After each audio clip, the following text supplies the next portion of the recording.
Neocolonialism, the last stage of imperialism. Kwame Nkrumah 1965. Introduction. The neocolonialism of today represents imperialism in its final and perhaps its most dangerous stage. In the past it was possible to convert a country upon which a neocolonial regime had been imposed, Egypt in the 19th century is an example, into a colonial territory. Today this process is no longer feasible. Old-fashioned colonialism is by no means entirely abolished. It still constitutes an African problem, but it is everywhere on the retreat. Once a territory has become nominally independent, it is no longer possible, as it was in the last century, to reverse the process. Existing colonies may linger on, but no new colonies will be created. In place of colonialism as the main instrument of imperialism, we have today neocolonialism. The essence of neocolonialism is that the state which is subject to it is, in theory, independent and has all the outward trappings of international sovereignty. In reality its economic system and thus its political policy is directed from outside. The methods and form of this direction can take various shapes. For example, in an extreme case the troops of the imperial power may garrison the territory of the neocolonial state and control the government of it. More often, however, neocolonialist control is exercised through economic or monetary means. The neocolonial state may be obliged to take the manufactured products of the imperialist power to the exclusion of competing products from elsewhere. Control over government policy in the neocolonial state may be secured by payments towards the cost of running the state, by the provision of civil servants in positions where they can dictate policy, and by monetary control over foreign exchange through the imposition of a banking system controlled by the imperial power. Where neocolonialism exists, the power exercising control is often the state which formerly ruled the territory in question, but this is not necessarily so. For example, in the case of South Vietnam the former imperial power was France, but neocolonial control of the state has now gone to the United States. It is possible that neocolonial control may be exercised by a consortium of financial interests which are not specifically identifiable with any particular state. The control of the Congo by great international financial concerns is a case in point. The result of neocolonialism is that foreign capital is used for the exploitation rather than for the development of the less developed parts of the world. Investment under neocolonialism increases rather than decreases the gap between the rich and the poor countries of the world. The struggle against neocolonialism is not aimed at excluding the capital of the developed world from operating in less developed countries. It is aimed at preventing the financial power of the developed countries being used in such a way as to impoverish the less developed. Non-alignment,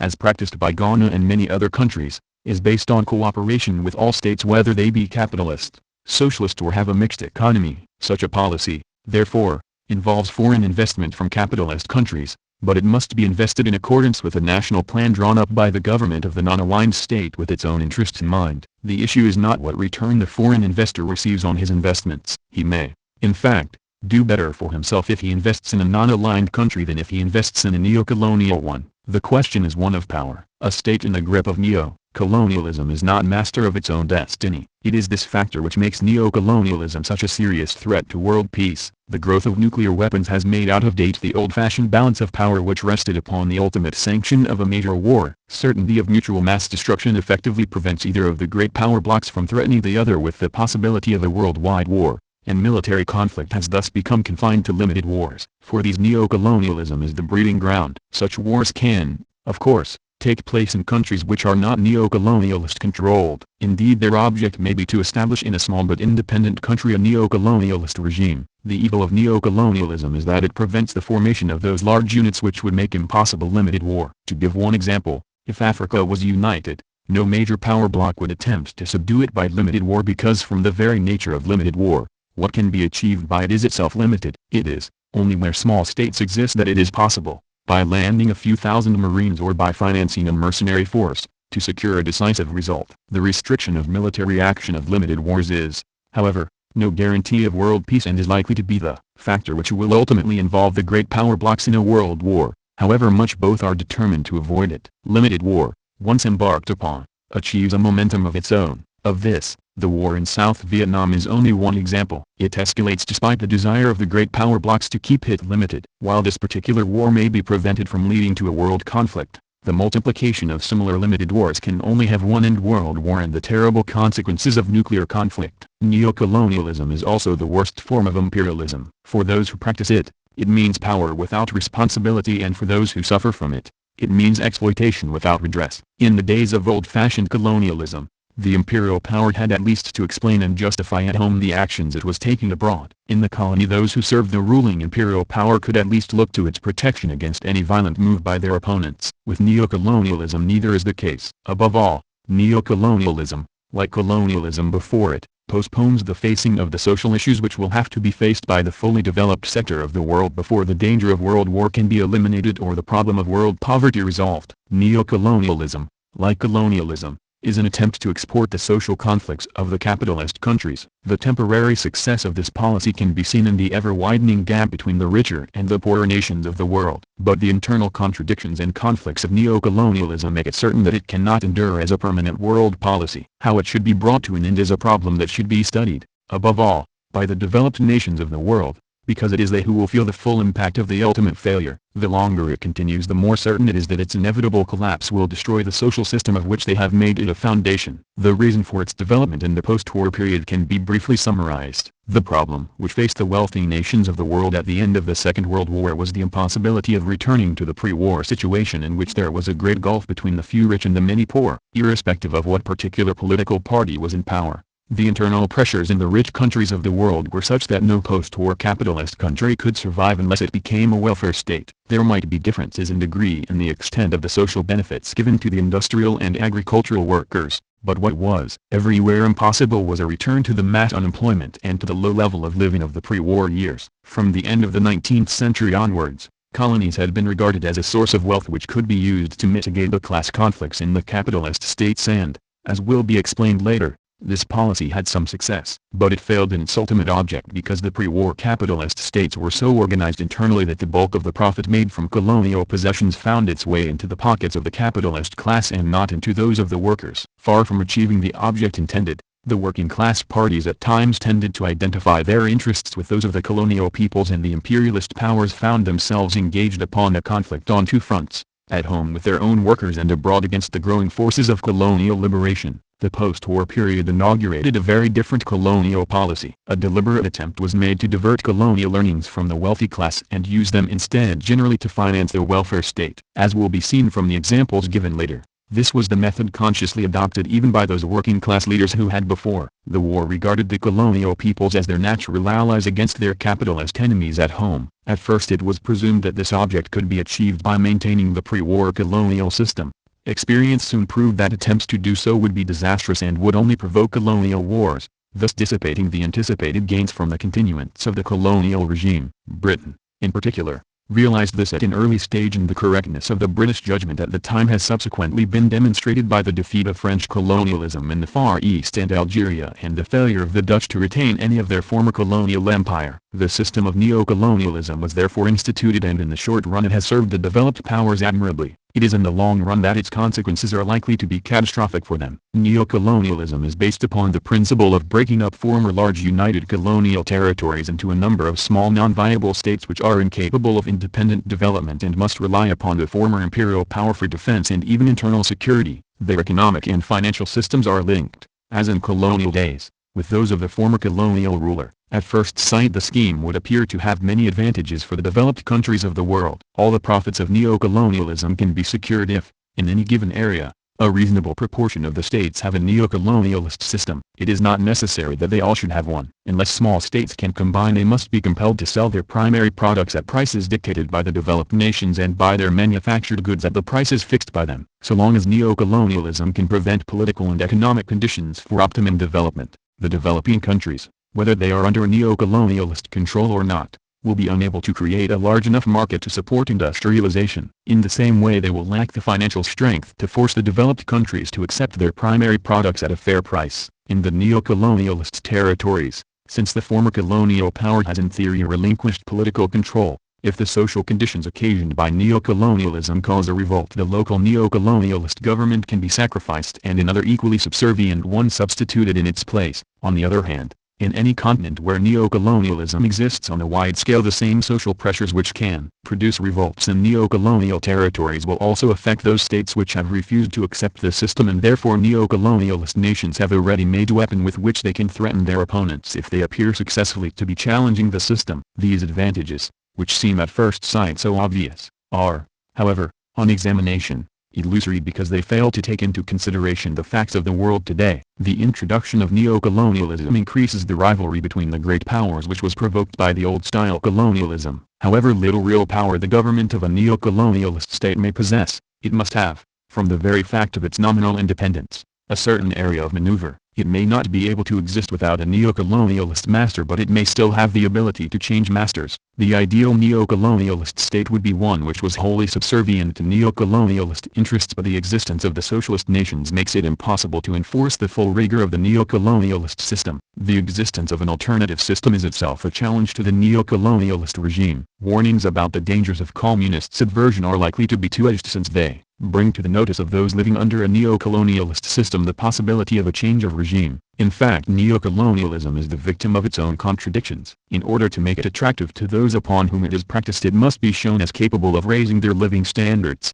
But the economic object of neocolonialism is to keep those standards depressed in the interest of the developed countries. It is only when this contradiction is understood that the failure of innumerable aid programs, many of them well-intentioned, can be explained. In the first place, the rulers of neocolonial states derive their authority to govern, not from the will of the people, but from the support which they obtain from their neocolonialist masters. They have therefore little interest in developing education, strengthening the bargaining power of their workers employed by expatriate firms, or indeed of taking any step which would challenge the colonial patterns of commerce and industry, which it is the object of neocolonialism to preserve. Aid, therefore, to a neocolonial state is merely a revolving credit, paid by the neocolonial master, passing through the neocolonial state and returning to the neocolonial master in the form of increased profits. Secondly, it is in the field of aid that the rivalry of individual developed states first manifests itself. So long as neocolonialism persists, so long will spheres of interest persist, and this makes multilateral aid,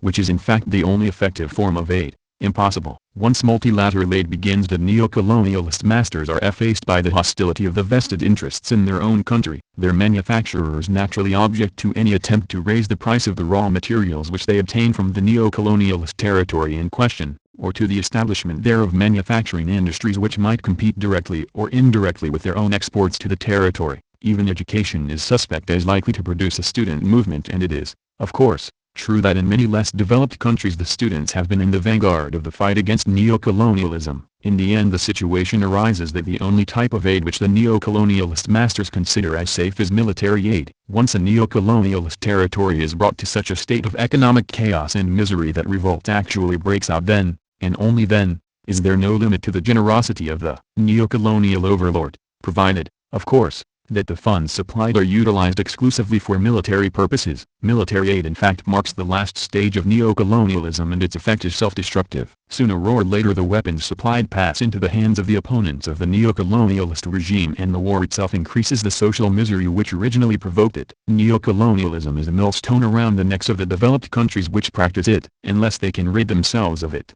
it will drown them. Previously the developed powers could escape from the contradictions of neocolonialism by substituting for it direct colonialism. Such a solution is no longer possible, and the reasons for it have been well explained by Mr. Owen Latimore, the United States Far Eastern expert and advisor to Chiang Kai-shek in the immediate post-war period. He wrote, "Asia, which was so easily and swiftly subjugated by conquerors in the 18th and 19th centuries, displayed an amazing ability stubbornly to resist modern armies equipped with airplanes, tanks, motor vehicles and mobile artillery." Formerly big territories were conquered in Asia with small forces. Income, first of all from plunder, then from direct taxes, and lastly from trade, capital investments and long-term exploitation, covered with incredible speed the expenditure for military operations. This arithmetic represented a great temptation to strong countries. Now they have run up against another arithmetic, and it discourages them. The same arithmetic is likely to apply throughout the less developed world. This book is therefore an attempt to examine neocolonialism not only in its African context and its relation to African unity, but in world perspective. Neocolonialism is by no means exclusively an African question. Long before it was practiced on any large scale in Africa, it was an established system in other parts of the world. Nowhere has it proved successful, either in raising living standards or in ultimately benefiting countries which have indulged in it. Marx predicted that the growing gap between the wealth of the possessing classes and the workers it employs would ultimately produce a conflict fatal to capitalism in each individual capitalist state. This conflict between the rich and the poor has now been transferred onto the international scene, But for proof of what is acknowledged to be happening, it is no longer necessary to consult the classical Marxist writers. The situation is set out with the utmost clarity in the leading organs of capitalist opinion. Take for example the following extracts from the Wall Street Journal, the newspaper which perhaps best reflects United States capitalist thinking. In its issue of May 12, 1965, under the headline of Poor Nations' Plight, the paper first analyzes which countries are considered industrial and which backward. There is, it explains, no rigid method of classification. Nevertheless, it points out, a generally used breakdown, however, has recently been maintained by the International Monetary Fund because, in the words of an IMF official, the economic demarcation in the world is getting increasingly apparent. The breakdown, the official says, is based on simple common sense. In the IMF's view, the industrial countries are the United States, the United Kingdom, most West European nations, Canada and Japan. A special category called Other Developed Areas include such other European lands as Finland, Greece and Ireland, plus Australia, New Zealand and South Africa. The IMF's less developed category embraces all of Latin America and nearly all of the Middle East, non-communist Asia and Africa. In other words, the backward countries are those situated in the neo-colonial areas. After quoting figures to support its argument, the Wall Street Journal comments on this situation. The industrial nations have added nearly $2 billion to their reserves, which now approximate $52 billion. At the same time, the reserves of the less developed group not only have stopped rising, but have declined some $200 million. To analysts such as Britain's Miss Ward, the significance of such statistics is clear. The economic gap is rapidly widening between a white, complacent, highly bourgeois, very wealthy, very small North Atlantic elite and everybody else. And this is not a very comfortable heritage to leave to one's children. Everybody else includes approximately 2/3 of the population of the earth, spread through about 100 nations. This is no new problem. In the opening paragraph of his book, The War on World Poverty, written in 1953, the present British Labour leader, Mr. Harold Wilson, summarized the major problem of the world as he then saw it. For the vast majority of mankind, the most urgent problem is not war, or communism, or the cost of living, or taxation. It is hunger. Over 1,500,000,000 people, something like 2/3 of the world's population, are living in conditions of acute hunger, defined in terms of identifiable nutritional disease. This hunger is at the same time the effect and the cause of the poverty, squalor and misery in which they live. Its consequences are likewise understood. The correspondent of the Wall Street Journal previously quoted, underlines them. Apostrophe. Many diplomats and economists view the implications as overwhelmingly, and dangerously, political. Unless the present decline can be reversed, these analysts fear, the United States and other wealthy industrial powers of the West face the distinct possibility, in the words of British economist Barbara Ward, of a sort of international class war. What is lacking are any positive proposals for dealing with the situation. All that the Wall Street Journal's correspondent can do is to point out that the traditional methods recommended for curing the evils are only likely to make the situation worse. It has been argued that the developed nations should effectively assist the poorer parts of the world, and that the whole world should be turned into a welfare state. However, there seems little prospect that anything of this sort could be achieved. The so-called aid programs to help backward economies represent, according to a rough UN estimate, only 0.5% of the total income of industrial countries. But when it comes to the prospect of increasing such aid, the mood is one of pessimism. A large school of thought holds that expanded share the wealth schemes are idealistic and impractical. This school contends climate, undeveloped human skills, lack of natural resources and other factors, not just lack of money, retard economic progress in many of these lands, and that the countries lack personnel, with the training or will to use vastly expanded aid effectively. Share the wealth schemes, according to this view, would be like pouring money down a bottomless well, weakening the donor nations without effectively curing the ills of the recipients. The absurdity of this argument is demonstrated by the fact that every one of the reasons quoted to prove why the less developed parts of the world cannot be developed applied equally strongly to the present developed countries in the period prior to their development. The argument is only true in this sense: the less developed world will not become developed through the goodwill or generosity of the developed powers. It can only become developed through a struggle against the external forces which have a vested interest in keeping it undeveloped. Of these forces, neocolonialism is, at this stage of history, the principal. I propose to analyze neocolonialism, first, by examining the state of the African continent and showing how neocolonialism at the moment keeps it artificially poor. Next, I propose to show how in practice African unity, which in itself can only be established by the defeat of neo-colonialism, could immensely raise African living standards. From this beginning, I propose to examine neocolonialism generally, first historically and then by a consideration of the great international monopolies whose continued stranglehold on the neocolonial sectors of the world ensures the continuation of the system. Neocolonialism, the last stage of imperialism. Kwame Nkrumah 1965. The mechanisms of neocolonialism. In order to halt foreign interference in the affairs of developing countries, it is necessary to study, understand, expose and actively combat neocolonialism in whatever guise it may appear, for the methods of neocolonialists are subtle and varied. They operate not only in the economic field, but also in the political, religious, ideological and cultural spheres. Faced with the militant peoples of the ex-colonial territories in Asia, Africa, the Caribbean and Latin America, imperialism simply switches tactics. Without a Kwame dispenses with its flags, and even with certain of its more hated expatriate officials. This means, so it claims, that it is giving independence to its former subjects, to be followed by aid for their development. Under cover of such phrases, however, it devises innumerable ways to accomplish objectives formerly achieved by naked colonialism. It is this sum total of these modern attempts to perpetuate colonialism while at the same time talking about freedom, which has come to be known as neocolonialism. Foremost among the neocolonialists is the United States, which has long exercised its power in Latin America. Fumblingly at first she turned towards Europe, and then with more certainty after World War II, when most countries of that continent were indebted to her. Since then, with methodical thoroughness and touching attention to detail, the Pentagon set about consolidating its ascendancy, evidence of which can be seen all around the world. Who really rules in such places as Great Britain, West Germany, Japan, Spain, Portugal or Italy? If General de Gaulle is defecting from U.S. monopoly control, what interpretation can be placed on his experiments in the Sahara Desert,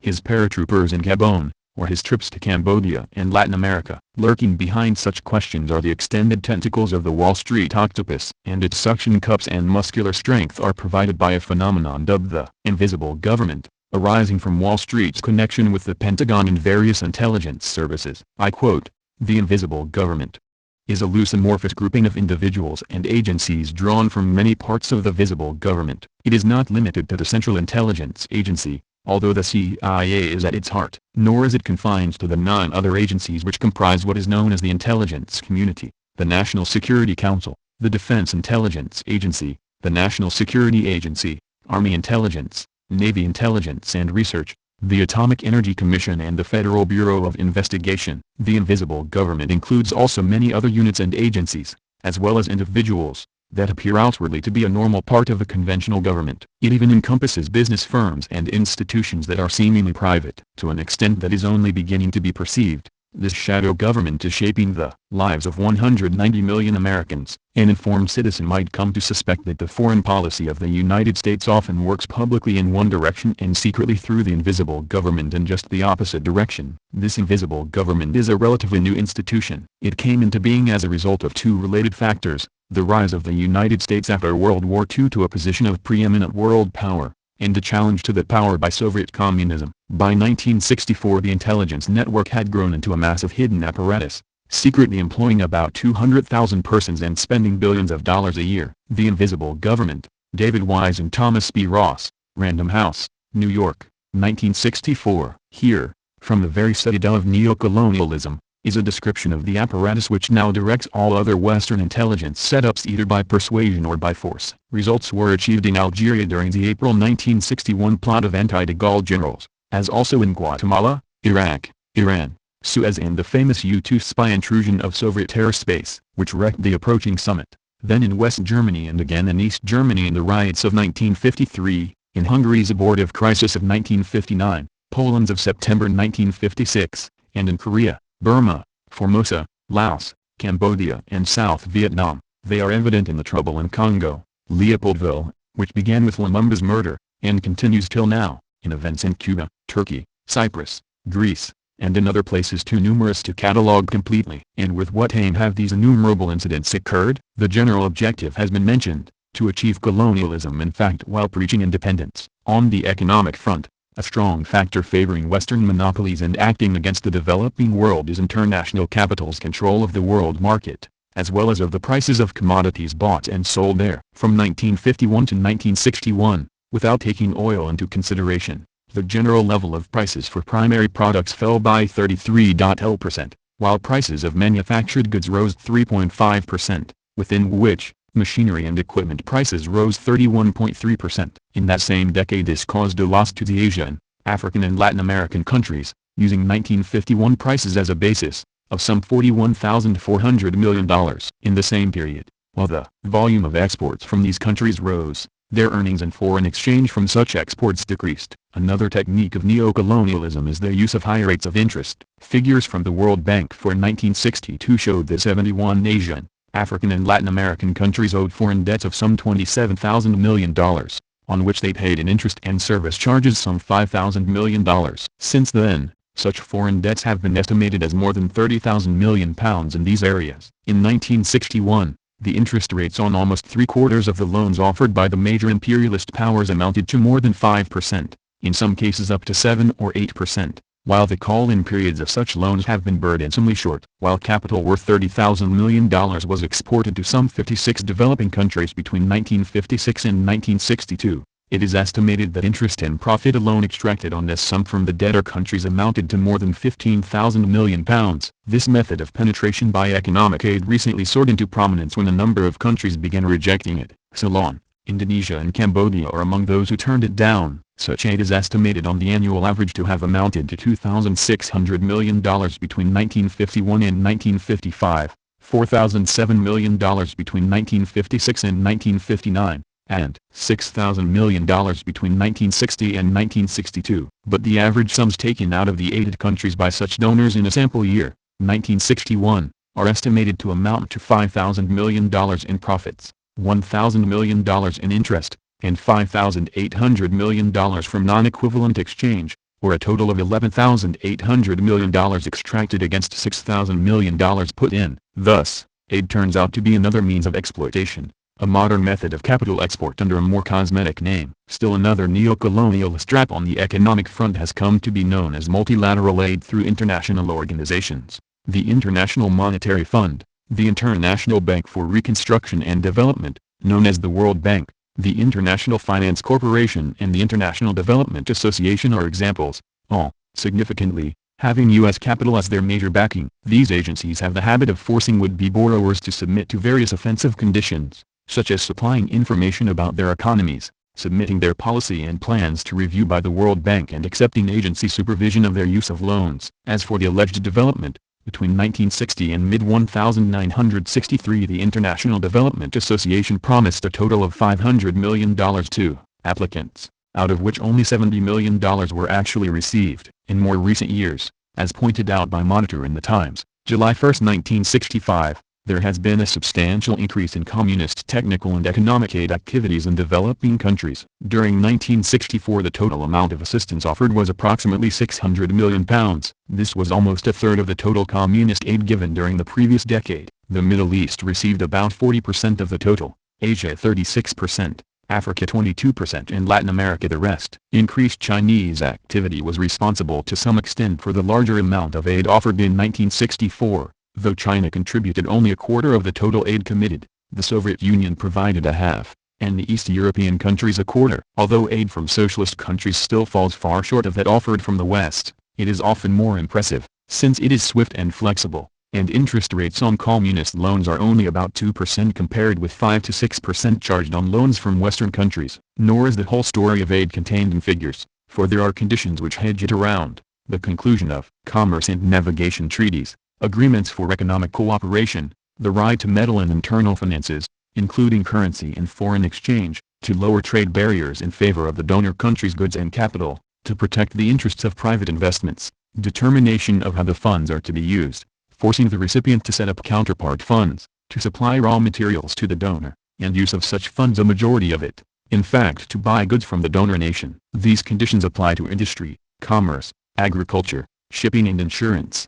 Apart from others which are political and military, so-called invisible trade furnishes the Western monopolies with yet another means of economic penetration. Over 90% of world ocean shipping is controlled by the imperialist countries. They control shipping rates and, between 1951 and 1961, they increased them some 5 times in a total rise of about 60%, the upward trend continuing. Thus, net annual freight expenses incurred by Asia, Africa and Latin America amount to no less than an estimated $1,600 million.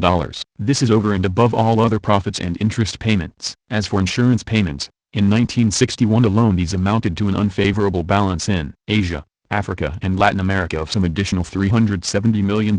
Having waded through all this, however, we have begun to understand only the basic methods of neocolonialism. The full extent of its inventiveness is far from exhausted. In the labor field, for example, imperialism operates through labor arms like the social democratic parties of Europe led by the British Labour Party, and through such instruments as the International Confederation of Free Trade Unions, ICFTU, now apparently being superseded by the New York African-American Labor Center, AALC, under AFL-CIO chief George Meany and the well-known CIA man in labor's top echelons, Irving Brown. In 1945, out of the euphoria of anti-fascist victory, the World Federation of Trade Unions, WFTU, had been formed, including all world labor except the U.S. American Federation of Labor, AFL. By 1949, however, led by the British Trade Union Congress, UC, a number of pro-imperialist labor bodies in the West broke away from the WFTU over the issue of anti-colonialist liberation, and set up the ICFTU. For 10 years it continued under British UC leadership. Its record in Africa, Asia and Latin America could gratify only the big international monopolies which were extracting super profits from those areas. In 1959, at Brussels, the United States AFL-CIO Union Center fought for and won control of the ICFTU executive board. From then on a flood of typewriters, mimeograph machines, cars, supplies, buildings, salaries and, so it is still averred, outright bribes for labor leaders in various parts of the developing world rapidly linked ICFTU in the minds of the rank and file with the CIA. To such an extent did its prestige suffer under these American bosses that, in 1964, the AFL-CIO brains felt it necessary to establish a fresh outfit. They set up the ALC in New York right across the river from the United Nations. As a steadfast champion of national independence, democracy and social justice, unblushingly stated the April 1965 bulletin put out by this center, the AFL-CIO will strengthen its efforts to assist the advancement of the economic conditions of the African peoples. Toward this end, steps have been taken to expand assistance to the African free trade unions by organizing the African American Labor Center. Such assistance will help African labor play a vital role in the economic and democratic upbuilding of their countries. The March issue of this bulletin, however, gave the game away, in mobilizing capital resources for investment in workers' education, vocational training, cooperatives, health clinics and housing. The center will work with both private and public institutions. It will also encourage labor management cooperation to expand American capital investment in the African nations. The italics are mine. Could anything be plainer? Following a pattern previously set by the ICFTU, it has already started classes, one for drivers and mechanics in Nigeria, one in tailoring in Kenya. Labor scholarships are being offered to Africans who want to study trade unionism in of all places Austria, ostensibly by the Austrian unions. Elsewhere, labor, organized into political parties of which the British Labour Party is a leading and typical example, has shown a similar aptitude for encouraging labor management cooperation to expand capital investment in African nations. But as the struggle sharpens, even these measures of neocolonialism are proving too mild. So Africa, Asia and Latin America have begun to experience a round of coups d'état or would-be coups, together with a series of political assassinations which have destroyed in their political prime some of the newly emerging nation's best leaders. To ensure success in these endeavors, the imperialists have made widespread and wily use of ideological and cultural weapons in the form of intrigues, maneuvers and slander campaigns. Some of these methods used by neocolonialists to slip past our guard must now be examined. The first is retention by the departing colonialists of various kinds of privileges which infringe on our sovereignty. That of setting up military bases or stationing troops in former colonies and the supplying of advisors of one sort or another. Sometimes a number of rights are demanded: land concessions, prospecting rights for minerals and or oil, the right to collect customs, to carry out administration, to issue paper money, to be exempt from customs duties and or taxes for expatriate enterprises, and, above all, the right to provide aid. Also demanded and granted are privileges in the cultural field, that Western information services be exclusive, and that those from socialist countries be excluded. Even the cinema stories of fabulous Hollywood are loaded. One has only to listen to the cheers of an African audience as Hollywood's heroes slaughter red Indians or Asiatics to understand the effectiveness of this weapon. For, in the developing continents, where the colonialist heritage has left a vast majority still illiterate, even the smallest child gets the message contained in the blood and thunder stories emanating from California. And along with murder and the Wild West goes an incessant barrage of anti-socialist propaganda, in which the trade union man, the revolutionary, or the man of dark skin is generally cast as the villain, while the policeman, the gumshoe, the federal agent, in a word, the CIA, type spy is ever the hero. Here, truly, is the ideological underbelly of those political murders which so often use local people as their instruments. While Hollywood takes care of fiction, the enormous monopoly press, together with the outflow of slick, clever, expensive magazines, attends to what it chooses to call news. Within separate countries, one or two news agencies control the news handouts, so that a deadly uniformity is achieved, regardless of the number of separate newspapers or magazines, while internationally, the financial preponderance of the United States is felt more and more through its foreign correspondents and offices abroad, as well as through its influence over international capitalist journalism. Under this guise, a flood of anti-liberation propaganda emanates from the capital cities of the West, directed against China, Vietnam, Indonesia, Algeria, Ghana and all countries which hack out their own independent path to freedom. Prejudice is rife. For example, wherever there is armed struggle against the forces of reaction, the nationalists are referred to as rebels, terrorists, or frequently communist terrorists. Perhaps one of the most insidious methods of the neocolonialists is evangelism. Following the liberation movement there has been a veritable riptide of religious sects, the overwhelming majority of them American. Typical of these are Jehovah's Witnesses who recently created trouble in certain developing countries by busily teaching their citizens not to salute the new national flags. Religion was too thin to smother the outcry that arose against this activity, and a temporary lull followed. But the number of evangelists continues to grow. Yet even evangelism and the cinema are only two twigs on a much bigger tree. Dating from the end of 1961, the U.S. has actively developed a huge ideological plan for invading the so-called Third World, utilizing all its facilities from press and radio to Peace Corps. During 1962 and 1963 a number of international conferences to this end were held in several places, such as Nicosia in Cyprus, San Jose in Costa Rica, and Lagos in Nigeria. Participants included the CIA, the U.S. Information Agency, USIA, the Pentagon, the International Development Agency, the Peace Corps and others. Programs were drawn up which included the systematic use of U.S. citizens abroad in virtual intelligence activities and propaganda work. Methods of recruiting political agents and of forcing alliances with the USA were worked out. At the center of its programs lay the demand for an absolute U.S. monopoly in the field of propaganda, as well as for counteracting any independent efforts by developing states in the realm of information. The United States sought, and still seeks, with considerable success, to coordinate on the basis of its own strategy the propaganda activities of all Western countries. In October 1961, a conference of NATO countries was held in Rome to discuss problems of psychological warfare. It appealed for the organization of combined ideological operations in Afro-Asian countries by all participants. In May and June 1962 a seminar was convened by the U.S. in Vienna on ideological warfare. It adopted a secret decision to engage in a propaganda offensive against the developing countries along lines laid down by the USA. It was agreed that NATO propaganda agencies would,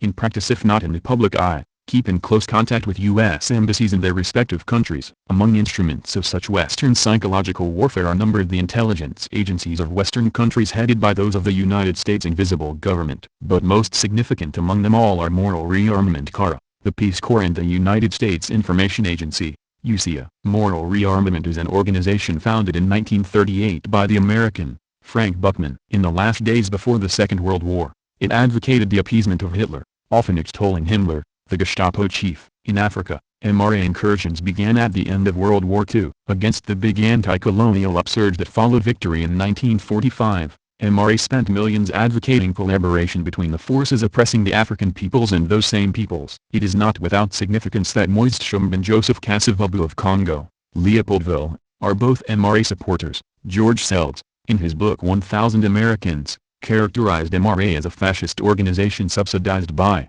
fascists, and with a long record of collaboration with fascists the world over.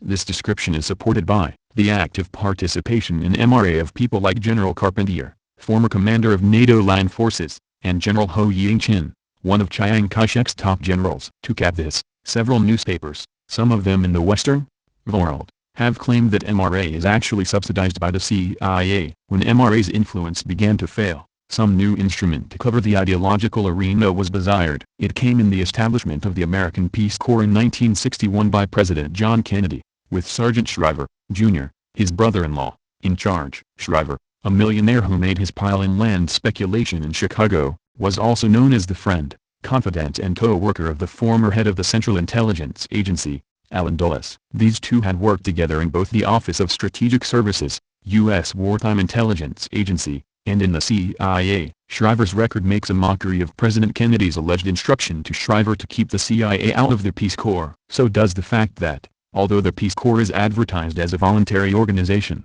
all its members are carefully screened by the U.S. Federal Bureau of Investigation, FBI. Since its creation in 1961, members of the Peace Corps have been exposed and expelled from many African, Middle Eastern and Asian countries for acts of subversion or prejudice. Indonesia, Tanzania, the Philippines, and even pro-West countries like Turkey and Iran, have complained of its activities. However, perhaps the chief executor of U.S. psychological warfare is the United States Information Agency, USIA. Even for the wealthiest nation on earth, the U.S. lavishes an unusual amount of men, materials and money on this vehicle for its neo-colonial aims. The USIA is staffed by some 12,000 persons to the tune of more than $130 million a year. It has more than 70 editorial staffs working on publications abroad. Of its network comprising 110 radio stations, 60 are outside the U.S. Programs are broadcast for Africa by American stations in Morocco, Eritrea, Liberia, Crete, and Barcelona, Spain, as well as from offshore stations on American ships. In Africa alone,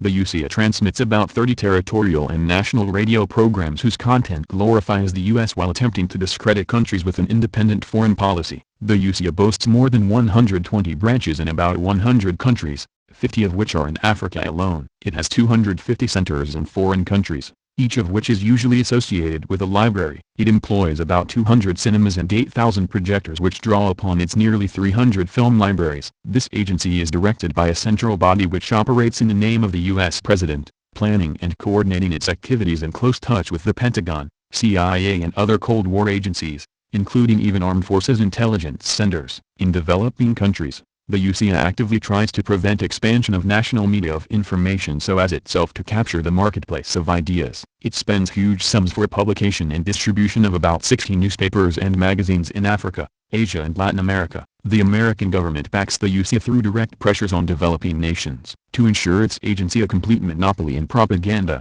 For instance, many agreements for economic cooperation offered by the U.S. include a demand that Americans be granted preferential rights to disseminate information. At the same time, in trying to close the new nations to other sources of information, it employs other pressures. For instance, after agreeing to set up USIA information centers in their countries, both Togo and Congo, Leopoldville originally hoped to follow a non-aligned path and permit Russian information centers as a balance, but Washington threatened to stop all aid, thereby forcing these two countries to renounce their plan. Unbiased studies of the USIA by such authorities as Dr. R. Holt of Princeton University, retired Colonel R. Vanda Velda, former intelligence agents Muriel Dare, Wilson Dizard and others, have all called attention to the close ties between this agency and U.S. intelligence. For example, Deputy Director Donald M. Wilson was a political intelligence agent in the U.S. Army. Assistant Director for Europe, Joseph Phillips, was a successful espionage agent in several Eastern European countries. Some USIA duties further expose its nature as a top intelligence arm of the U.S. imperialists. In the first place, it is expected to analyze the situation in each country, making recommendations to its embassy, thereby to its government, about changes that can tip the local balance in U.S. favor. Secondly, it organizes networks of monitors for radio broadcasts and telephone conversations, while recruiting informers from government offices. It also hires people to distribute U.S. propaganda. Thirdly, it collects secret information with special reference to defense and economy, as a means of eliminating its international military and economic competitors. Fourthly, it buys its way into local publications to influence their policies, of which Latin America furnishes numerous examples. It has been active in bribing public figures, for example in Kenya and Tunisia. Finally, it finances, directs and often supplies with arms all anti-neutralist forces in the developing countries, witness Chombe in Congo, Leopoldville, and Pakhunji in South Korea. In a word, with virtually unlimited finances, there seems no bounds to its inventiveness in subversion. One of the most recent developments in neo-colonialist strategy is the suggested establishment of a businessman corps which will, like the Peace Corps, act in developing countries. In an article on U.S. intelligence and the monopolies in international affairs, Moscow, January 1965, V. Chernyavsky writes, "There can hardly be any doubt that this corps is a new U.S. intelligence organization created on the initiative of the American monopolies to use big business for espionage. It is by no means unusual for U.S. intelligence to set up its own business firms which are merely thinly disguised espionage centers. For example, according to Chernyavsky, the CIA has set up a firm in Taiwan, known as Western Enterprises Incorporated. Under this cover it sends spies and saboteurs to South China. The New Asia Trading Company, a CIA firm in India, has also helped to camouflage U.S. intelligence agents operating in Southeast Asia. Such is the catalogue of neocolonialism's activities and methods in our time. Upon reading it, the faint-hearted might come to feel that they must give up in despair before such an array of apparent power and seemingly inexhaustible resources. Fortunately, however, history furnishes innumerable proofs of one of its own major laws, that the budding future is always stronger than the withering past. This has been amply demonstrated during every major revolution throughout history. The American Revolution of 1776 struggled through to victory over a tangle of inefficiency, mismanagement, corruption, outright subversion and counter-revolution, the like of which has been repeated to some degree in every subsequent revolution to date. The Russian Revolution during the period of intervention, 1917 to 1922, appeared to be dying on its feet. The Chinese Revolution at one time was forced to pull out of its existing bases, lock, stock and barrel, and make the unprecedented Long March. Yet it triumphed. Imperialist white mercenaries who dropped so confidently out of the skies on Stainville after a plane trip from Ascension Island thought that their job would be duck soup. Yet, till now, the nationalist forces of Congo, Leopoldville, continue to fight their way forward. They do not talk of if they will win, but only of when. Asia provides a further example of the strength of a people's will to determine their own future. In South Vietnam, special warfare is being fought to hold back the tide of revolutionary change. Special warfare is a concept of General Maxwell Taylor and a military extension of the creed of John Foster Dulles, let Asians fight Asians. Briefly, the technique is for the foreign power to supply the money, aircraft, military equipment of all kinds, and the strategic and tactical command from a general staff down to officer advisors, while the troops of the puppet government bear the brunt of the fighting. Yet in spite of bombing raids and the immense buildup of foreign strength in the area, the people of both North and South Vietnam are proving to be unconquerable. In other parts of Asia, in Cambodia, Laos, Indonesia, and now the Philippines,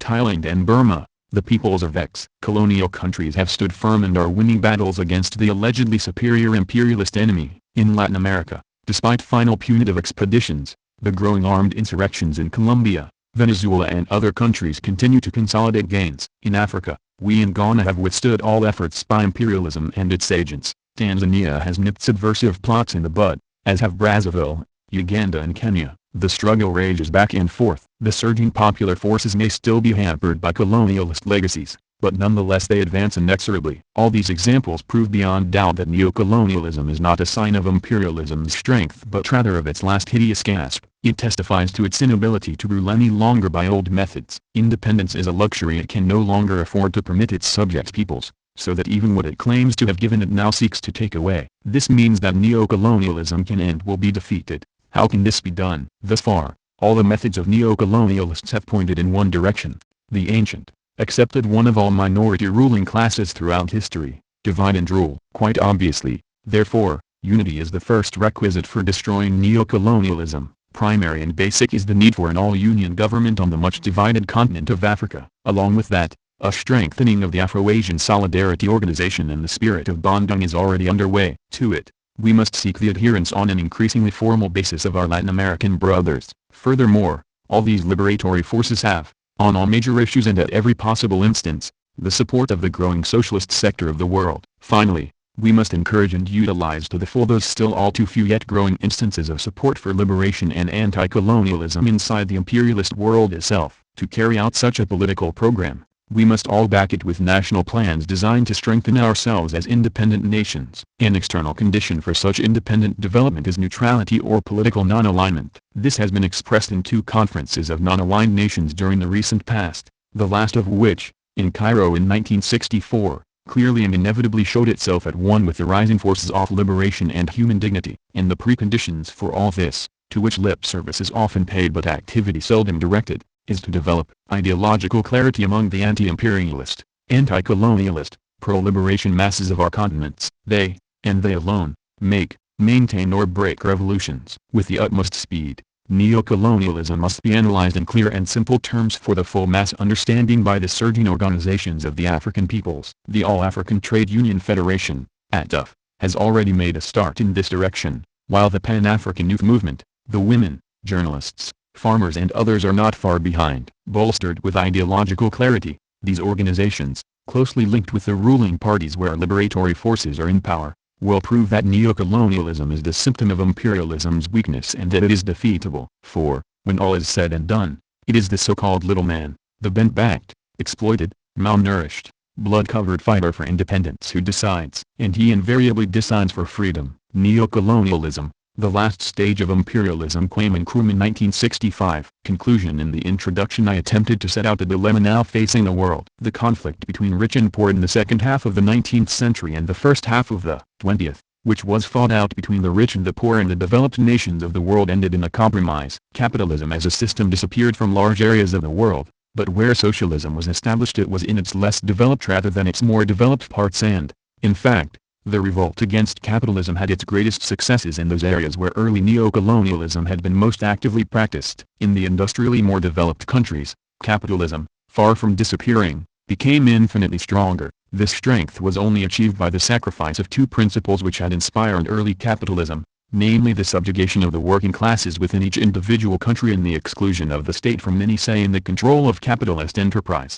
By abandoning these two principles and substituting for them welfare states based on high working class living standards and on a state-regulated capitalism at home, the developed countries succeeded in exporting their internal problem and transferring the conflict between rich and poor from the national to the international stage. Marx had argued that the development of capitalism would produce a crisis within each individual capitalist state because within each state the gap between the haves and the have-nots would widen to a point where a conflict was inevitable and that it would be the capitalists who would be defeated. The basis of his argument is not invalidated by the fact that the conflict, which he had predicted as a national one, did not everywhere take place on a national scale but has been transferred instead to the world stage. World capitalism has postponed its crisis but only at the cost of transforming it into an international crisis. The danger is now not civil war within individual states provoked by intolerable conditions within those states, but international war provoked ultimately by the misery of the majority of mankind who daily grow poorer and poorer. When Africa becomes economically free and politically united,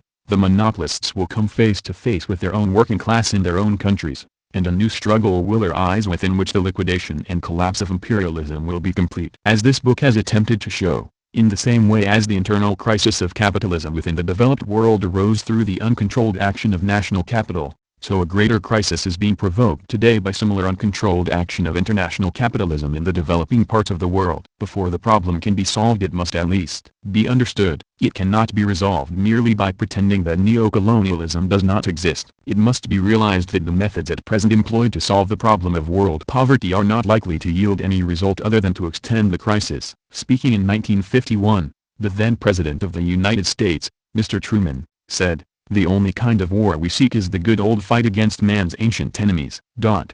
Poverty, disease, hunger and illiteracy.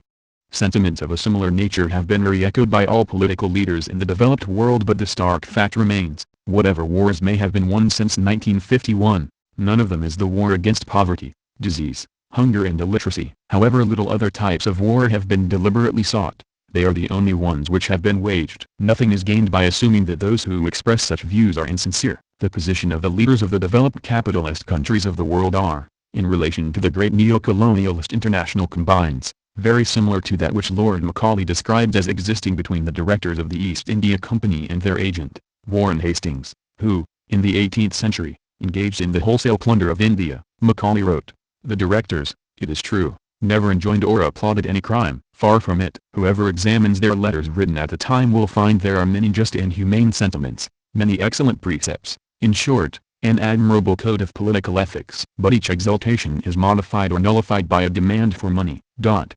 We by no means accuse or suspect those who frame these dispatches of hypocrisy. It is probable that, written 15,000 miles from the place where their orders were to be carried into effect, they never perceived the gross inconsistency of which they were guilty. But the inconsistency was at once manifest to their lieutenant in Calcutta.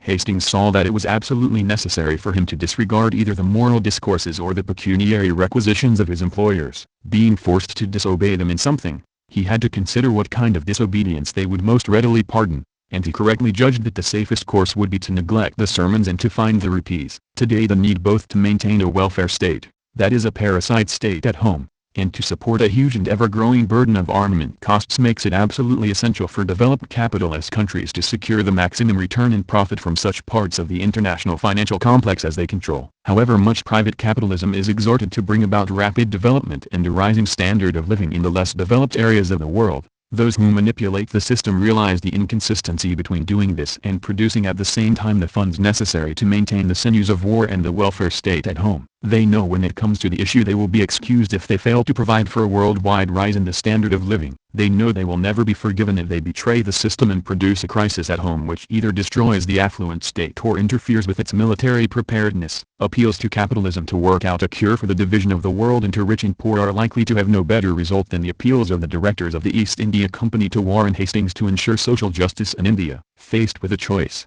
capitalism, like Hastings, will come down on the side of exploitation. Is there then no method of avoiding the inevitable world conflict occasioned by an international class war? To accept that world conflict is inevitable is to reject any belief in coexistence or in the policy of non-alignment as practiced at present by many of the countries attempting to escape from neocolonialism. A way out is possible. To start with, for the first time in human history the potential material resources of the world are so great that there is no need for there to be rich and poor. It is only the organization to deploy these potential resources that is lacking. Effective world pressure can force such a redeployment, but world pressure is not exercised by appeals, however eloquent, or by arguments, however convincing. It is only achieved by deeds. It is necessary to secure a world realignment so that those who are at the moment the helpless victims of a system will be able in the future to exert a counter-pressure. Such counter-pressures do not lead to war. On the contrary, it is often their absence which constitutes the threat to peace. A parallel can be drawn with the methods by which direct colonialism was aimed. No imperial power has ever granted independence to a colony unless the forces were such that no other course was possible. And there are many instances where independence was only achieved by a war of liberation, but there are many other instances when no such war occurred. The very organization of the forces of independence within the colony was sufficient to convince the imperial power that resistance to independence would be impossible or that the political and economic consequences of a colonial war outweighed any advantage to be gained by retaining the colony. In the earlier chapters of this book I have set out the argument for African unity and have explained how this unity would destroy neocolonialism in Africa. In later chapters I have explained how strong is the world position of those who profit from neocolonialism. Nevertheless, African unity is something which is within the grasp of the African people. The foreign firms who exploit our resources long ago saw the strength to be gained from acting on a pan-African scale. By means of interlocking directorships, cross-shareholdings and other devices, groups of apparently different companies have formed. In fact, one enormous capitalist monopoly. The only effective way to challenge this economic empire and to recover possession of our heritage, is for us also to act on a pan-African basis,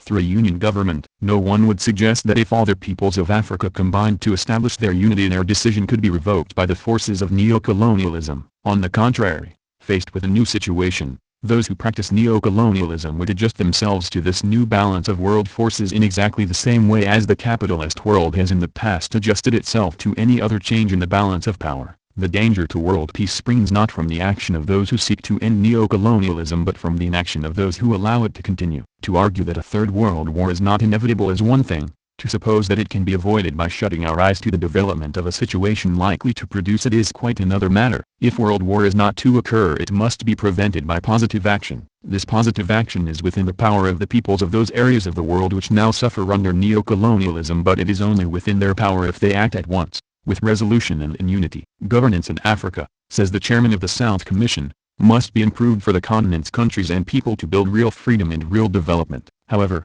his definition of good governance is different from the one used by the rich countries in meting out aid to poor nations. A few years ago, I attended a meeting of the Global Coalition for Africa, GCA, in Harare, Zimbabwe. It was chaired by the former president of Botswana, Masire, and attended by a substantial number of African heads of state. From outside Africa, it was attended by the two co-chairmen of the GCA, Robert McNamara from the United States and Ian Pronk from the Netherlands, and a large number of officials from the donor community. At a certain point in the course of the discussion, the question of good governance in Africa came up. but it came up as a condition of giving aid to African countries. The manner of the discussion and the fact that this was an exchange between African heads of state and officials from rich countries made me livid with anger. Notion of the deserving poor. It reminded me of the social history of Great Britain before the advent of the welfare state. The extremes of individual or family poverty within that country were dealt with through the philanthropy of rich persons to whom such human misery was unbearable, but their charity was given only to those they regarded as the deserving poor. This,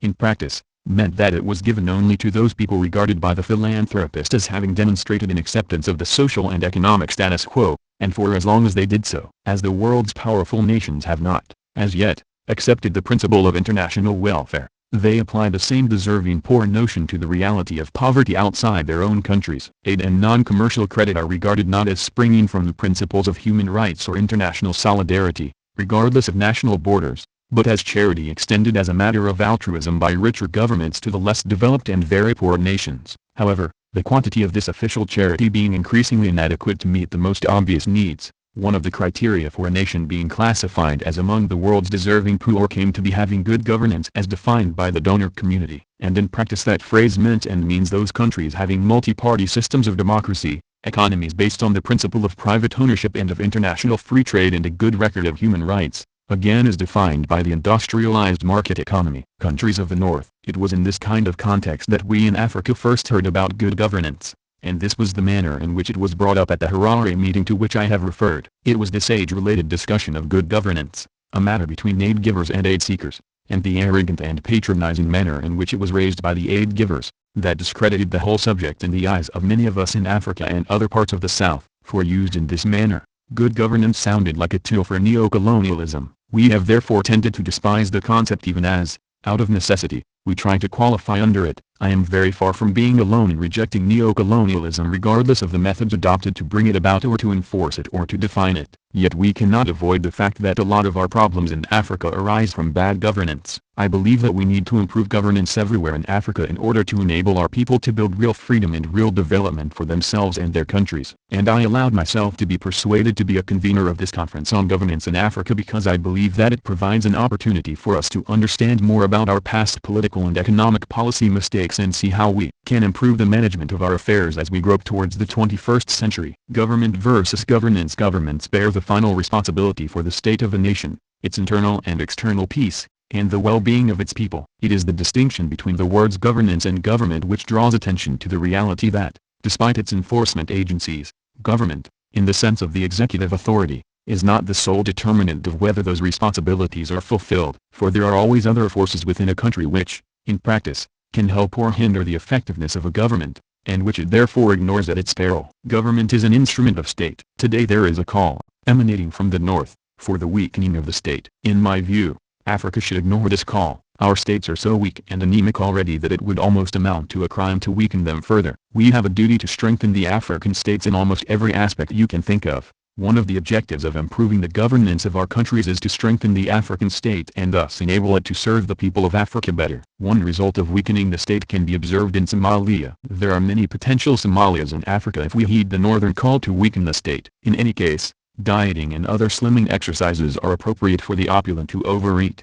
but very inappropriate for the emaciated and starving. Incidentally, the world has changed indeed. The withering of the state used to be the ultimate objective of good Marxists. Today the weakening of the state is the immediate objective of free marketeers. In advocating a strong state, I am not advocating an overburdened state, nor a state with a bloated bureaucracy. To advocate for a strong state is to advocate for a state which, among other things, has power to act on behalf of the people in accordance with their wishes. And in a market economy, with its law of the jungle, we need a state that has the capacity to intervene on behalf of the weak. No state is really strong unless its government has the full consent of at least the majority of its people, and it is difficult to envisage how that consent can be obtained outside democracy. So a call for a strong state is not a call for dictatorship either.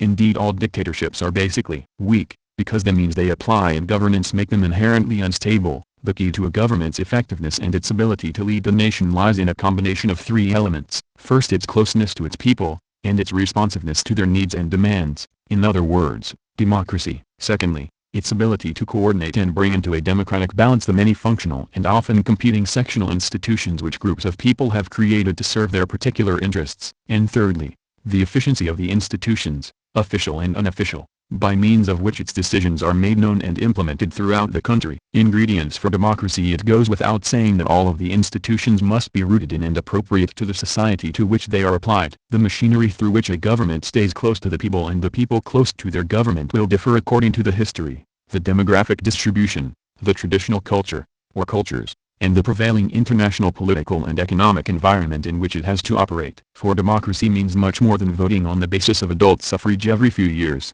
It means, among other things, attitudes of toleration, and willingness to cooperate with others on terms of equality. An essential ingredient in democracy is that it is based on the equality of all the people within a nation's boundary, and that all the laws of the land apply to all adults without exception. The nation's constitution must provide methods by which the people can, without recourse to violence, control the government which emerges in accordance with it and even specify the means for its own amendment. In shorthand, the Constitution itself must be based on the principles of the rule of law. It is inevitably the government which is responsible for upholding the rule of law within the state. This, together with the making of laws, is one of the most important of its responsibilities to the people. But the government itself is subject to the Constitution. All heads of state swear to honor and protect the Constitution.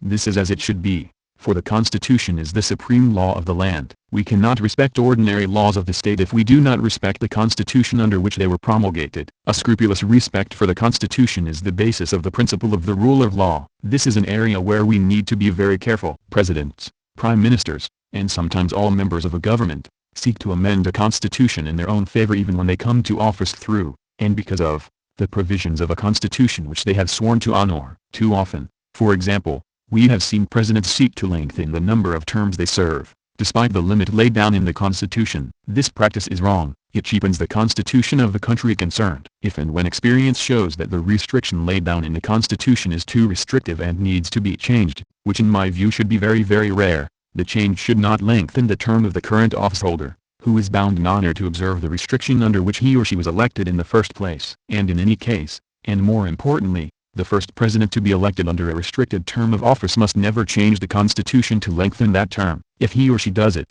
it is difficult to see how subsequent presidents can honor the new restriction. Furthermore, if the provision of a limited term of office irks one president or prime minister, another provision of the Constitution could irk another president or prime minister. We might then expect the Constitution of the country to be changed after every general election. This is a point which in my view needs great emphasis. No respect for the Constitution leads to no basis for the rule of law. About the nature of government machinery, vitally important as that is to the maintenance, or establishment, of peace, justice, and the people's well-being, I need say little. A number of the previously circulated papers provide an excellent basis for serious consideration of this topic and its manifold implications for good governance. I would, however, like to emphasize one or two related points. Costs of democracy. All the institutions and processes of democracy and democratic administration cost a great deal of money to establish, to maintain, and to operate. That applies equally to official and spontaneous unofficial institutions, and to cooperation among them. Further, to be effective all such structures rely heavily upon the existence of a politically conscious civil society,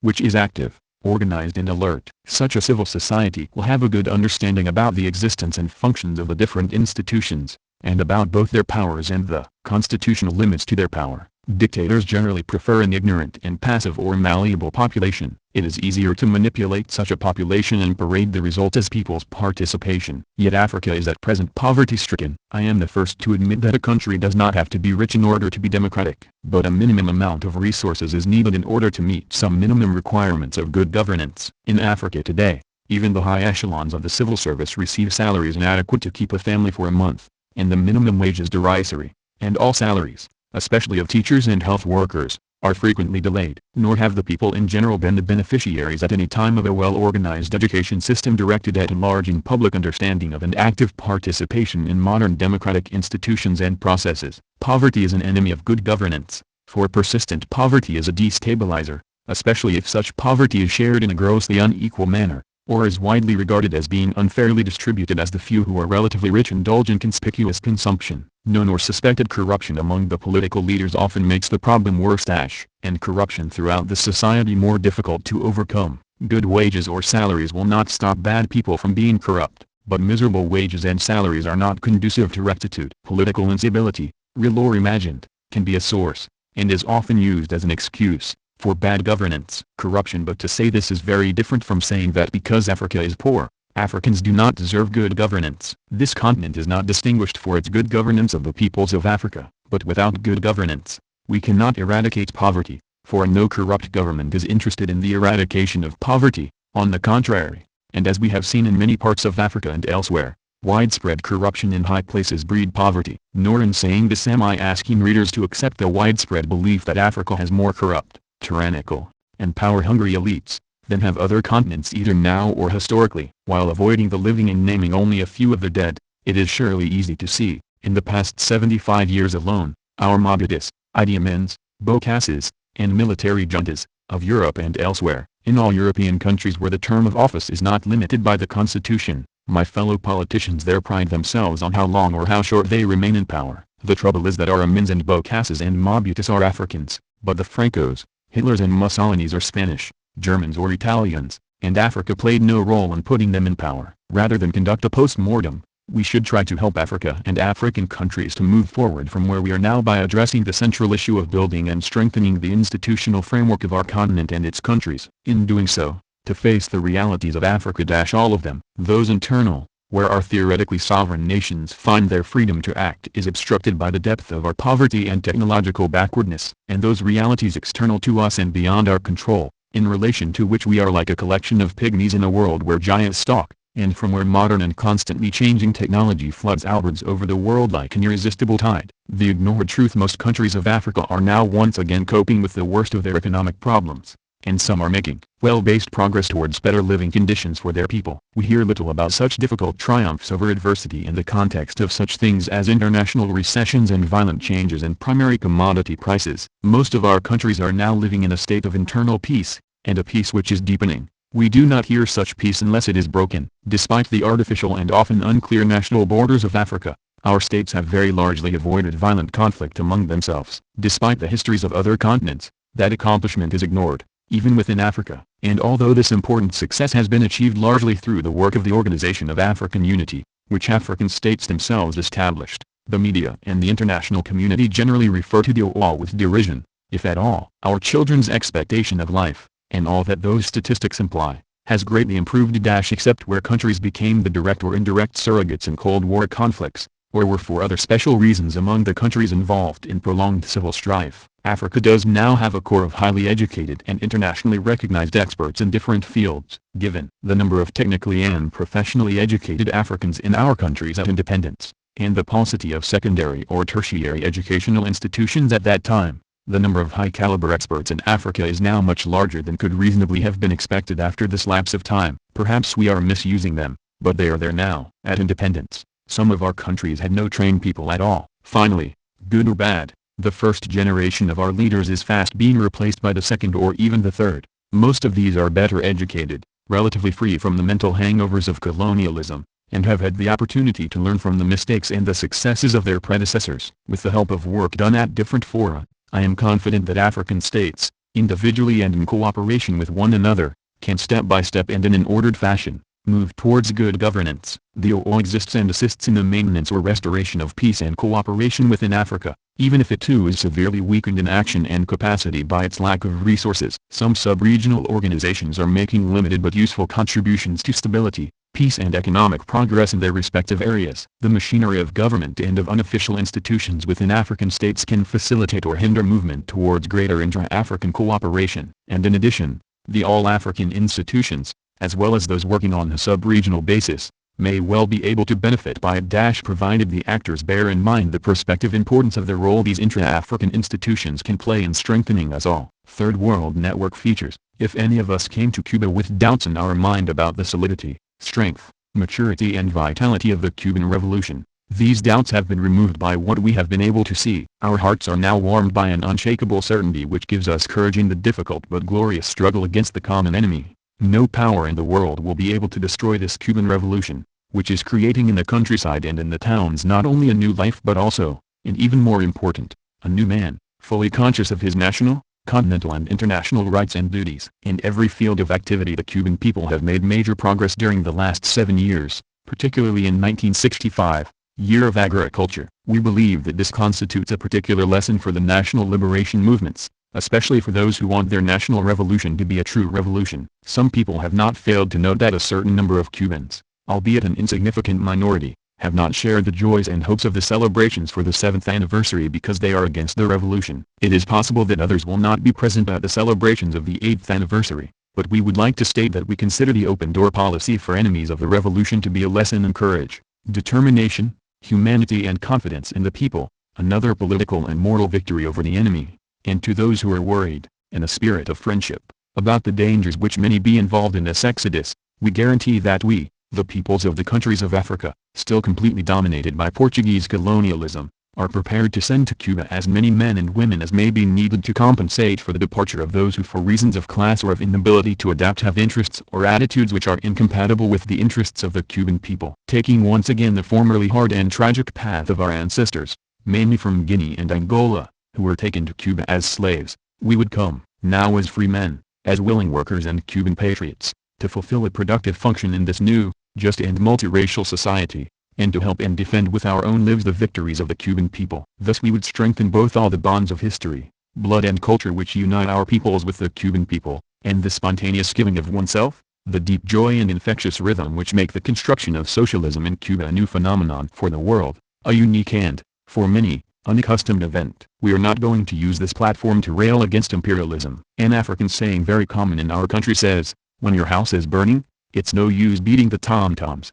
On a tricontinental level, this means that we are not going to eliminate imperialism by shouting insults against it. For us, the best or worst shout against imperialism, whatever its form, is to take up arms and fight. This is what we are doing, and this is what we will go on doing until all foreign domination of our African homelands has been totally eliminated. Our agenda includes subjects whose meaning and importance are beyond question and which show a fundamental preoccupation with struggle. We note, however, that one form of struggle which we consider to be fundamental has not been explicitly mentioned in this program, although we are certain that it was present in the minds of those who drew up the program. We refer here to the struggle against our own weaknesses. Obviously, other cases differ from that of Guinea, but our experience has shown us that in the general framework of daily struggle this battle against ourselves, no matter what difficulties the enemy may create, is the most difficult of all, whether for the present or the future of our peoples. This battle is the expression of the internal contradictions in the economic, social, cultural, and therefore historical, reality of each of our countries. We are convinced that any national or social revolution which is not based on knowledge of this fundamental reality runs grave risk of being condemned to failure. When the African people say in their simple language that no matter how hot the water from your well, it will not cook your rice, they express with singular simplicity a fundamental principle, not only of physics, but also of political science. We know that the development of a phenomenon in movement, whatever its external appearance, depends mainly on its internal characteristics. We also know that on the political level our own reality, however fine and attractive the reality of others may be, can only be transformed by detailed knowledge of it, by our own efforts, by our own sacrifices. It is useful to recall in this tricontinental gathering, so rich in experience and example, that however great the similarity between our various cases and however identical our enemies, national liberation and social revolution are not exportable commodities. They are, and increasingly so every day, the outcome of local and national elaboration, more or less influenced by external factors, be they favorable or unfavorable, but essentially determined and formed by the historical reality of each people, and carried to success by the overcoming or correct solution of the internal contradictions between the various categories characterizing this reality. The success of the Cuban Revolution, taking place only 90 miles from the greatest imperialist and anti-socialist power of all time, seems to us, in its content and its way of evolution, to be a practical and conclusive illustration of the validity of this principle. However, we must recognize that we ourselves and the other liberation movements in general, referring here above all to the African experience, have not managed to pay sufficient attention to this important problem of our common struggle. The ideological deficiency, not to say the total lack of ideology, within the national liberation movements, which is basically due to ignorance of the historical reality which these movements claim to transform, constitutes one of the greatest weaknesses of our struggle against imperialism, if not the greatest weakness of all. We believe, however, that a sufficient number of different experiences has already been accumulated to enable us to define a general line of thought and action with the aim of eliminating this deficiency. A full discussion of this subject could be useful, and would enable this conference to make a valuable contribution towards strengthening the present and future actions of the national liberation movements. This would be a concrete way of helping these movements, and in our opinion no less important than political support or financial assistance for arms and such like. It is with the intention of making a contribution, however modest, to this debate that we present here our opinion of the foundations and objectives of national liberation in relation to the social structure. This opinion is the result of our own experiences of the struggle and of a critical appreciation of the experiences of others. To those who see in it a theoretical character, we would recall that every practice produces a theory, and that if it is true that a revolution can fail even though it be based on perfectly conceived theories, nobody has yet made a successful revolution without a revolutionary theory. Those who affirm, in our case correctly, that the motive force of history is the class struggle would certainly agree to a revision of this affirmation to make it more precise and give it an even wider field of application if they had a better knowledge of the essential characteristics of certain colonized peoples, that is to say peoples dominated by imperialism. In fact, in the general evolution of humanity and of each of the peoples of which it is composed, classes appear neither as a generalized and simultaneous phenomenon throughout the totality of these groups,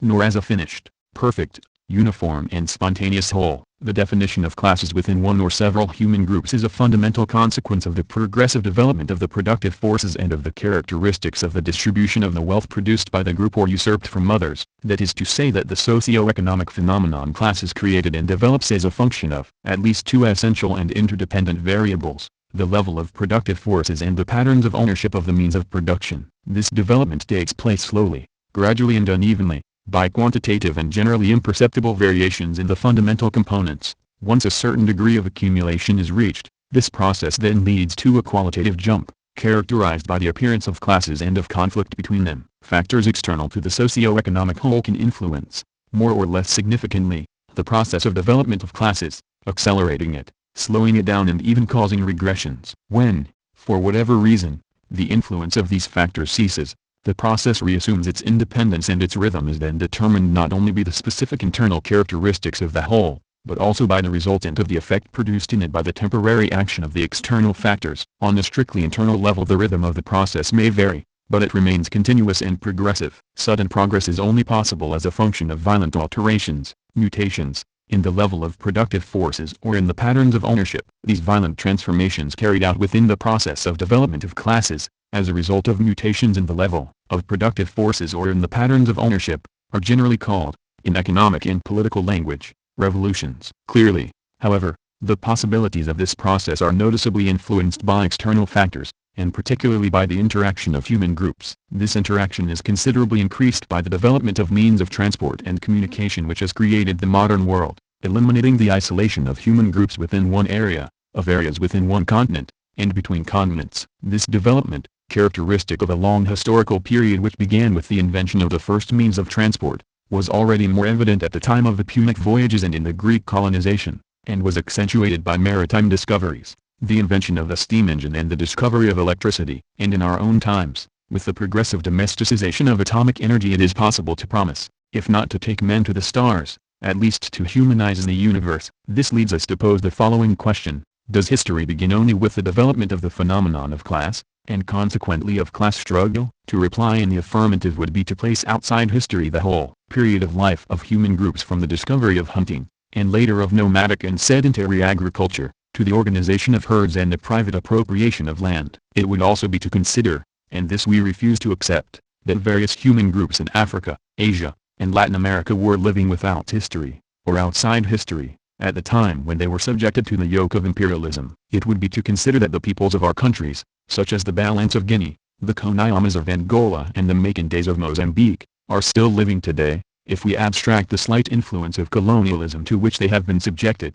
outside history, or that they have no history. Our refusal, based as it is on concrete knowledge of the socio-economic reality of our countries and on the analysis of the process of development of the phenomenon class, as we have seen earlier, leads us to conclude that if class struggle is the motive force of history, it is so only in a specific historical period. This means that before the class struggle, and necessarily after it, since in this world there is no before without an after, one or several factors was and will be the motive force of history. It is not difficult to see that this factor in the history of each human group is the mode of production, the level of productive forces and the patterns of ownership, characteristic of that group. Furthermore, as we have seen, classes themselves, class struggle and their subsequent definition, are the result of the development of the productive forces in conjunction with the pattern of ownership of the means of production. It therefore seems correct to conclude that the level of productive forces, The essential determining element in the content and form of class struggle is the true and permanent motive force of history. If we accept this conclusion,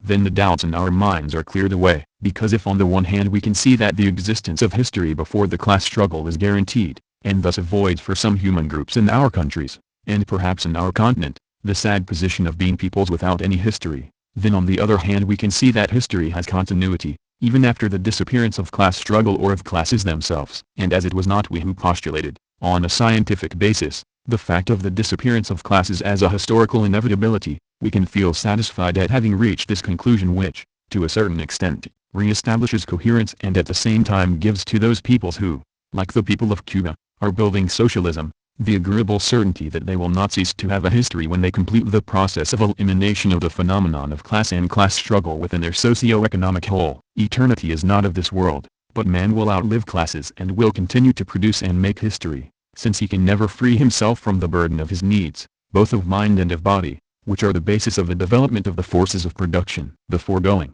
and the reality of our times, allow us to state that the history of one human group or of humanity goes through at least three stages. The first is characterized by a low level of productive forces, of man's domination over nature. The mode of production is of a rudimentary character. Private appropriation of the means of production does not yet exist. There are no classes, nor, consequently, is there any class struggle. In the second stage, the increased level of productive forces leads to private appropriation of the means of production, progressively complicates the mode of production, provokes conflicts of interests within the socio-economic whole and movement, and makes possible the appearance of the phenomena class and hence of class struggle, the social expression of the contradiction in the economic field between the mode of production and private appropriation of the means of production. In the third stage, once a certain level of productive forces is reached, the elimination of private appropriation of the means of production is made possible, and is carried out, together with the elimination of the phenomenon class and hence of class struggle. New and hitherto unknown forces in the historical process of the socio-economic whole are then unleashed. In politico-economic language,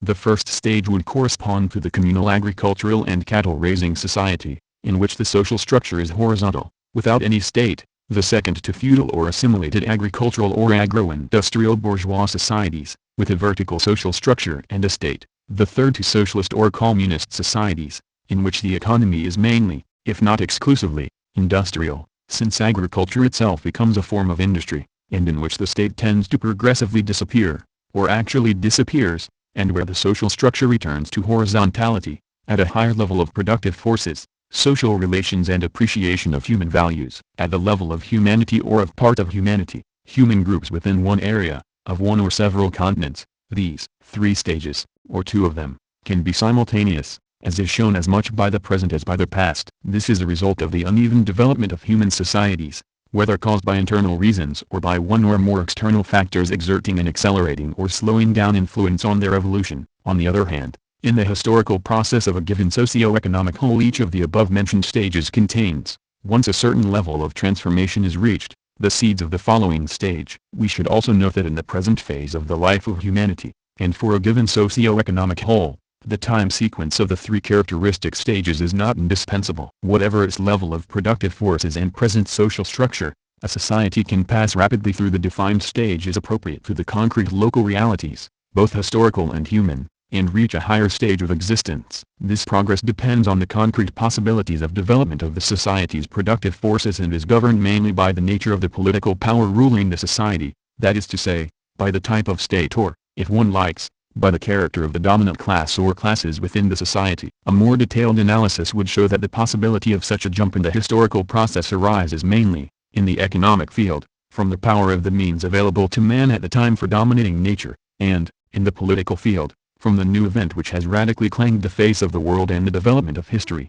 the creation of socialist states. Thus we see that our peoples have their own history regardless of the stage of their economic development. When they were subjected to imperialist domination, the historical process of each of our peoples, or of the human groups of which they are composed, was subjected to the violent action of an exterior factor. This action, the impact of imperialism on our societies, could not fail to influence the process of development of the productive forces in our countries and the social structures of our countries, as well as the content and form of our national liberation struggles. But we also see that in the historical context of the development of these struggles, Our peoples have the concrete possibility of going from their present situation of exploitation and underdevelopment to a new stage of their historical process which can lead them to a higher form of economic, social and cultural existence. The political statement drawn up by the International Preparatory Committee of this conference, for which we reaffirm our complete support, placed imperialism, by clear and succinct analysis, in its economic context and historical coordinates. We will not repeat here what has already been said in the Assembly. We will simply state that imperialism can be defined as a worldwide expression of the search for profits and the ever-increasing accumulation of surplus value by monopoly financial capital,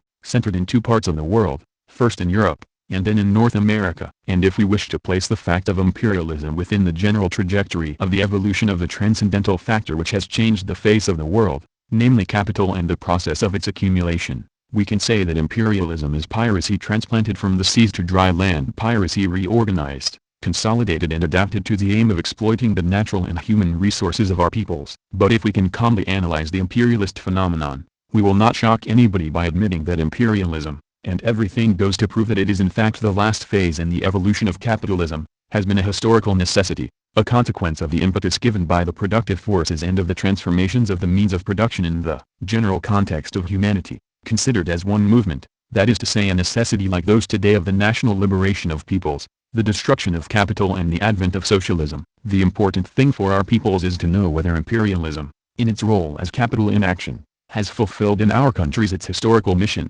the acceleration of the process of development of the productive forces and their transformation in the sense of increasing complexity in the means of production, increasing the differentiation between the classes with the development of the bourgeoisie, and intensifying the class struggle, and appreciably increasing the level of economic, social and cultural life of the peoples. It is also worth examining the influences and effects of imperialist action on the social structures and historical processes of our peoples. We will not condemn nor justify imperialism here. We will simply state that as much on the economic level as on the social and cultural level, imperialist capital has not remotely fulfilled the historical mission carried out by capital in the countries of accumulation. This means that if, on the one hand, imperialist capital has had, in the great majority of the dominated countries, the simple function of multiplying surplus value, it can be seen on the other hand that the historical capacity of capital, as indestructible accelerator of the process of development of productive forces, depends strictly on its freedom, that is to say on the degree of independence with which it is utilized. We must however recognize that in certain cases imperialist capital or moribund capitalism has had sufficient self-interest,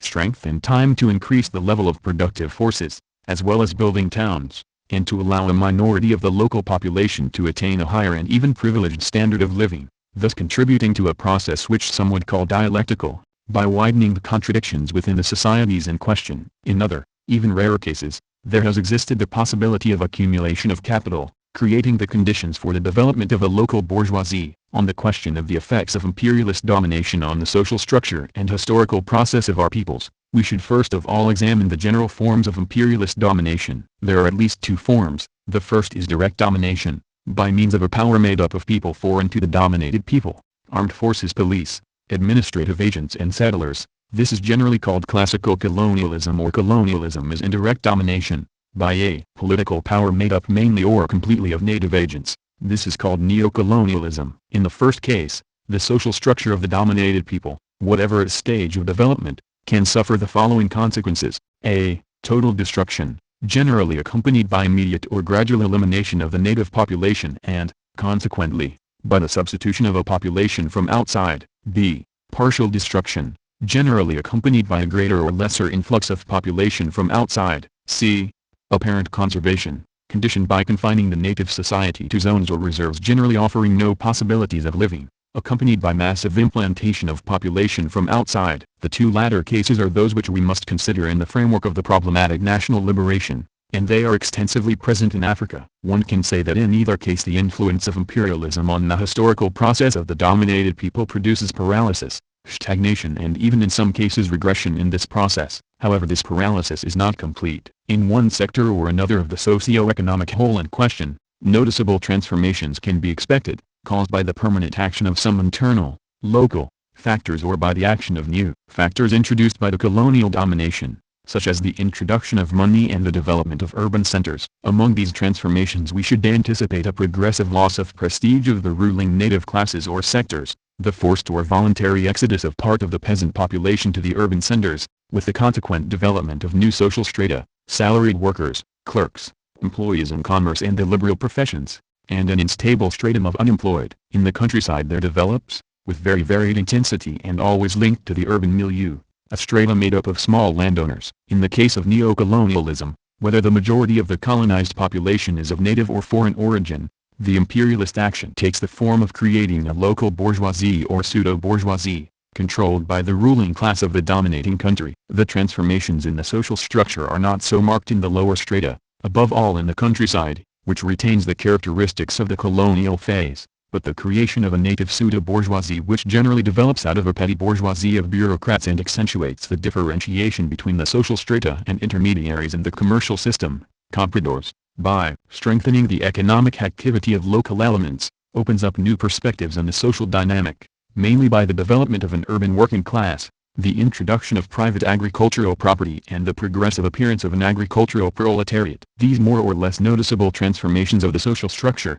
produced by a significant increase in the level of productive forces, have a direct influence on the historical process of the socio-economic whole in question. While in classical colonialism this process is paralyzed, neocolonialist domination, by allowing the social dynamic to awaken, conflicts of interests between native social strata or class struggles, creates the illusion that the historical process is returning to its normal evolution. This illusion will be reinforced by the existence of a political power, national state, composed of native elements. In reality it is scarcely even an illusion, since the submission of the local ruling class to the ruling class of the dominating country limits or prevents the development of the national productive forces. But in the concrete conditions of the present-day world economy this dependence is fatal, and thus the local pseudo-bourgeoisie, however nationalist it may be, cannot effectively fulfill its historical function. It cannot freely direct the development of the productive forces. In brief, it cannot be a national bourgeoisie, for as we have seen, the productive forces are the motive force of history, and total freedom of the process of their development is an indispensable condition for their proper functioning. We therefore see that both in colonialism and in neocolonialism the essential characteristic of imperialist domination remains the same,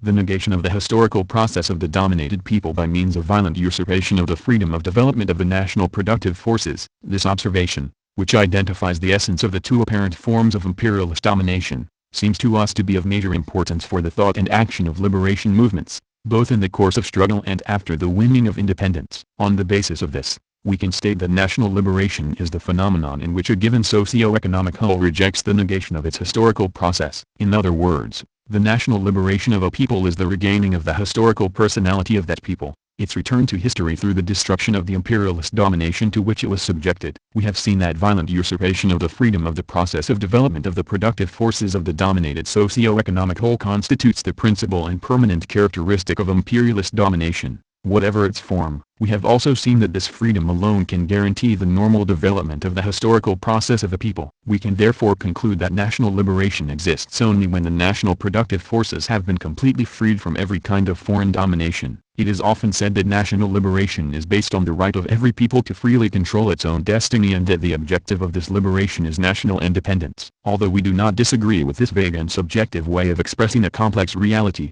we prefer to be objective, since for us the basis of national liberation, whatever the formulas adopted on the level of international law, is the inalienable right of every people to have its own history, and the objective of national liberation is to regain this right usurped by imperialism, that is to say, to free the process of development of the national productive forces. For this reason, in our opinion, any national liberation movement which does not take into consideration this basis and this objective may certainly struggle against imperialism, but will surely not be struggling for national liberation. This means that, bearing in mind the essential characteristics of the present world economy, as well as experiences already gained in the field of anti-imperialist struggle, the principal aspect of national liberation struggle is the struggle against neocolonialism. Furthermore, if we accept that national liberation demands a profound mutation in the process of development of the productive forces, we see that this phenomenon of national liberation necessarily corresponds to a revolution. The important thing is to be conscious of the objective and subjective conditions in which this revolution can be made, and to know the type or types of struggle most appropriate for its realization. We are not going to repeat here that these conditions are favorable in the present phase of the history of humanity.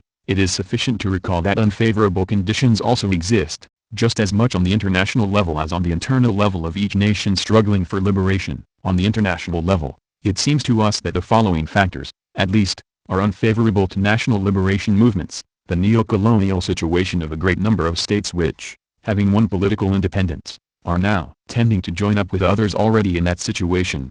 The progress made by neo-capitalism, particularly in Europe, where imperialism is adopting preferential investments, encouraging the development of a privileged proletariat and thus lowering the revolutionary level of the working classes, the open or concealed neo-colonial position of some European states which, like Portugal, still have colonies, the so-called policy of aid for undeveloped countries adopted by imperialism with the aim of creating or reinforcing native pseudo-bourgeoisies which are necessarily dependent on the international bourgeoisie, and thus obstructing the path of revolution, the claustrophobia and revolutionary timidity which have led some recently independent states whose internal economic and political conditions are favorable to revolution to accept compromises with the enemy or its agents, the growing contradictions between anti-imperialist states, and, finally, the threat to world peace posed by the prospect of atomic war on the part of imperialism. All these factors reinforce the action of imperialism against the national liberation movements. If the repeated interventions and growing aggressiveness of imperialism against the peoples can be interpreted as a sign of desperation faced with the size of the national liberation movements,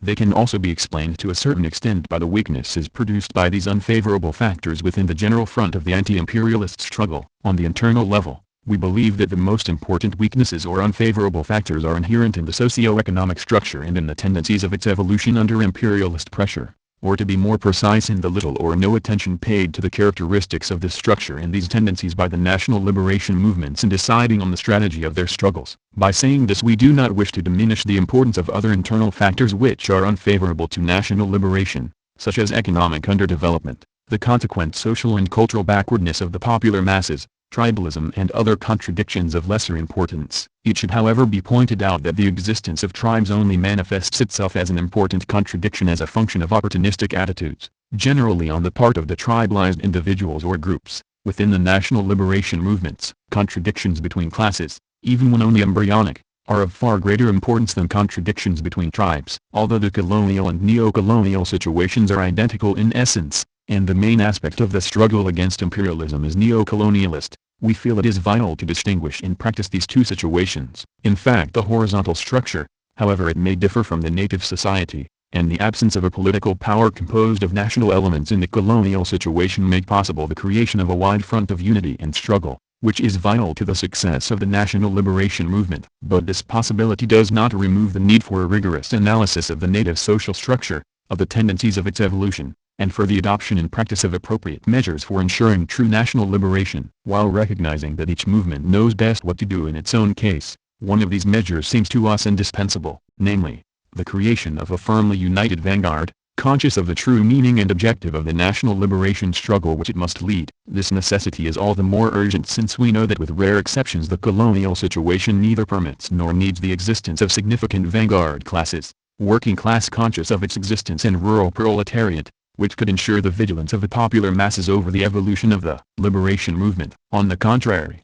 the generally embryonic character of the working classes and the economic, social and cultural situation of the physical force of most importance in the national liberation struggle, the peasantry, do not allow these two main forces to distinguish true national independence from fictitious political independence. Only a revolutionary vanguard, generally an active minority, can be aware of this distinction from the start and make it known, through the struggle, to the popular masses. This explains the fundamentally political nature of the national liberation struggle and to a certain extent makes the form of struggle important in the final result of the phenomenon of national liberation. In the neo-colonial situation, the more or less vertical structure of the native society and the existence of a political power composed of native elements national state already worsen the contradictions within that society and make difficult if not impossible the creation of as wide a front as in the colonial situation. On the one hand, the material effects, mainly the nationalization of cadres and the increased economic initiative of the native elements, particularly in the commercial field, and the psychological effects, pride in the belief of being ruled by one's own compatriots,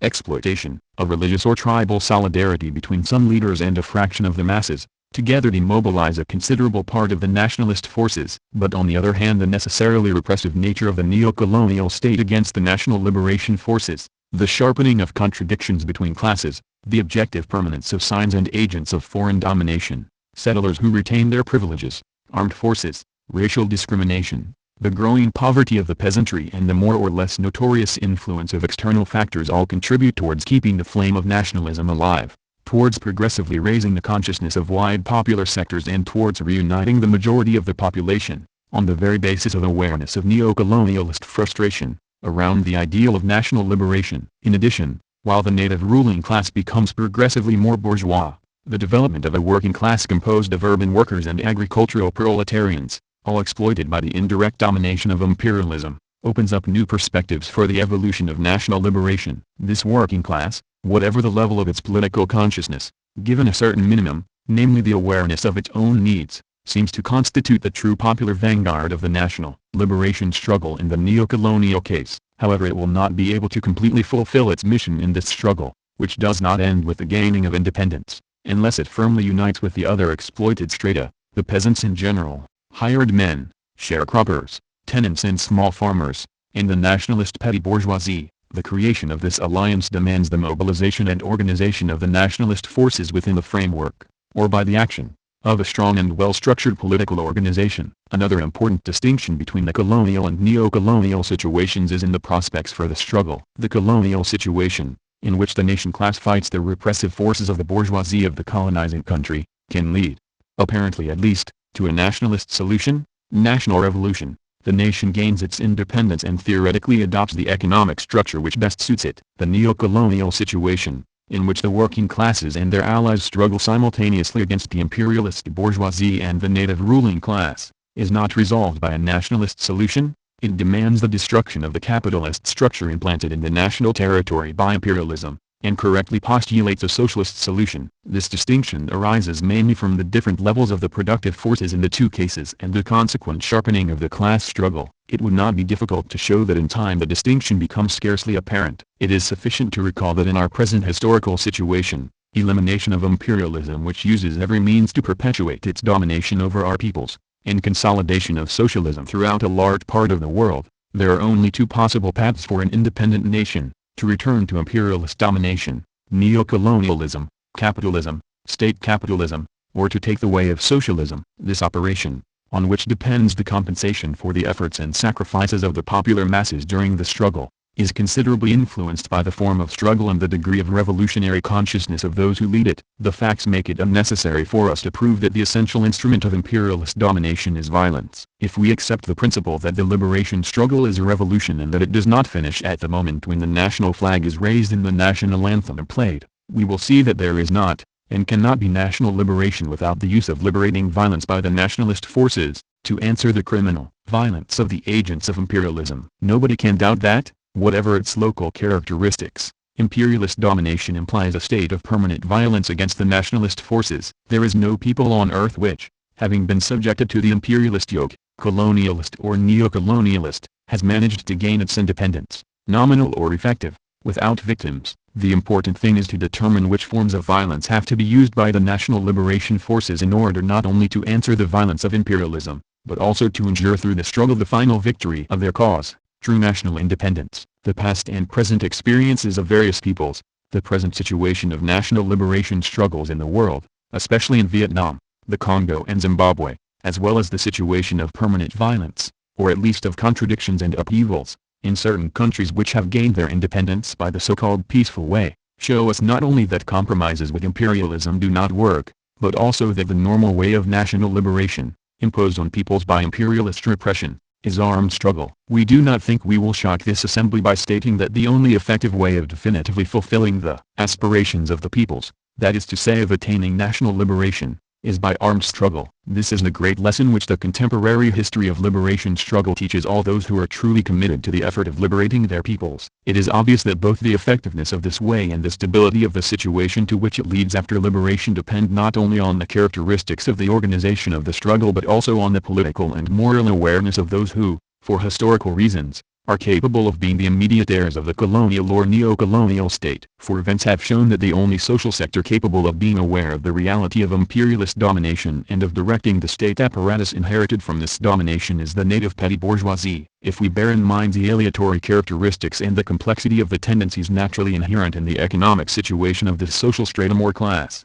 we will see that this specific inevitability in our situation constitutes one of the weaknesses of the national liberation movement. The colonial situation, which does not permit the development of a native pseudo-bourgeoisie and in which the popular masses do not generally reach the necessary level of political consciousness before the advent of the phenomenon of national liberation, offers the petty bourgeoisie the historical opportunity of leading the struggle against foreign domination, since by nature of its objective and subjective position, higher standard of living than that of the masses, more frequent contact with the agents of colonialism, and hence more chances of being humiliated, higher level of education and political awareness, etc., it is the stratum which most rapidly becomes aware of the need to free itself from foreign domination. This historical responsibility is assumed by the sector of the petty bourgeoisie which, in the colonial context, can be called revolutionary, while other sectors retain the doubts characteristic of these classes or ally themselves to colonialism so as to defend, albeit illusorily, their social situation. The neo-colonial situation,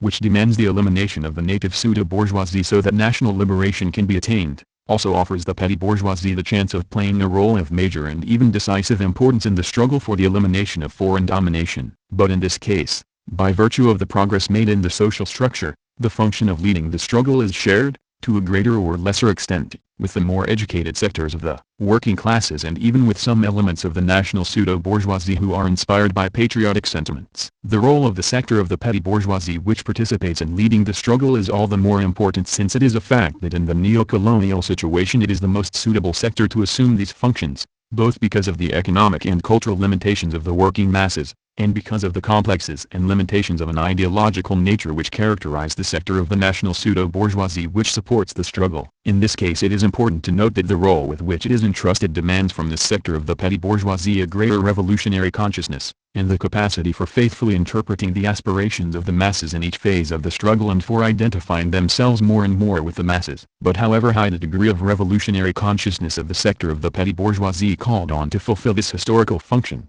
it cannot free itself from one objective of reality, the petty bourgeoisie, as a service class, that is to say that a class not directly involved in the process of production, does not possess the economic base to guarantee the taking over of power. In fact, history has shown that whatever the role, sometimes important, played by individuals coming from the petty bourgeoisie in the process of a revolution, this class has never possessed political control. And it never could possess it, since political control, the state, is based on the economic capacity of the ruling class, and in the conditions of colonial and neo-colonial society this capacity is retained by two entities, imperialist capital and the native working classes. To retain the power which national liberation puts in its hands, the petty bourgeoisie has only one path, to give free rein to its natural tendencies to become more bourgeois, to permit the development of a bureaucratic and intermediary bourgeoisie in the commercial cycle, in order to transform itself into a national pseudo-bourgeoisie. That is to say, in order to negate the revolution and necessarily ally. In order not to betray these objectives, the petty bourgeoisie has only one choice,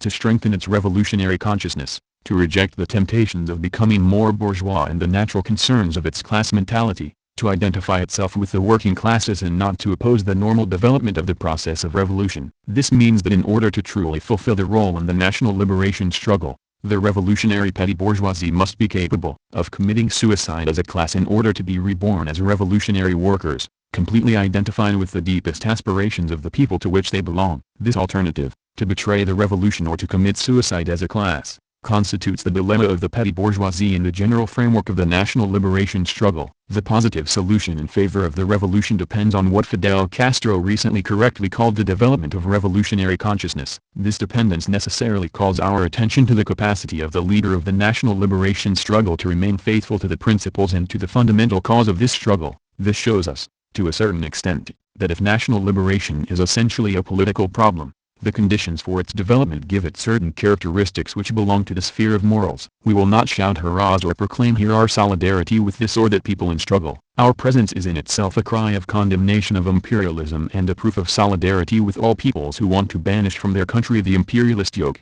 and in particular with the heroic people of Vietnam. But we firmly believe that the best proof we can give of our anti-imperialist position and of our active solidarity with our comrades in this common struggle is to return to our countries, to further develop this struggle and to remain faithful to the principles and objectives of national liberation. Our wish is that every national liberation movement represented here may be able to repeat in its own country, arms in hand, in unison with its people, the already legendary cry of Cuba, Patria o muerte, venceremos, death to the forces of imperialism, free, prosperous and happy country for each of our peoples, venceremos.